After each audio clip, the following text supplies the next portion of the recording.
যে দেশের 31.3 million ton gas প্রতি বছর আমদানি করতে হয়, ঠিকই বলেছো, যার 85% ওই হরমুজ প্রণালী দিয়ে আছে, আজকে বিকল্প খুঁজতে হচ্ছে রাশিয়া, পশ্চিম আফ্রিকার থেকে। কেন?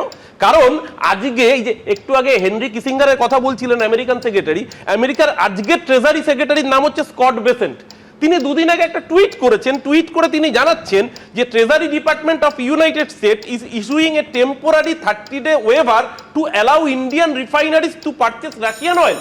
মানে আমেরিকা অ্যালাউ করবে, তারপর ইন্ডিয়া রাশিয়া থেকে তেল বা গ্যাস কিনবে।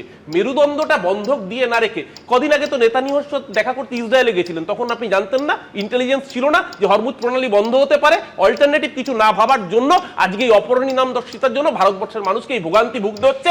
রেস্টুরেন্ট ওনারদের ব্যবসা শাটডাউন করতে, এটা এখানকার নয়, চেন্নাইয়ের ব্যবসা শাটডাউন হচ্ছে, ব্যাঙ্গালোর দিয়ে শুরু হয়েছে, শ্মশান বন্ধ করে দিতে হচ্ছে আজকে। আমি এবার আসছি আপনার লখনউ থেকে, বেনারস থেকে, বেঙ্গালুরু থেকে, মহারাষ্ট্র, সারা ভারতবর্ষে একটা কেন্দ্রীয় সরকারের যদি ন্যূনতম কোনো পলিসি না থাকে, তাহলে যেটা হওয়ার সেটাই হচ্ছে।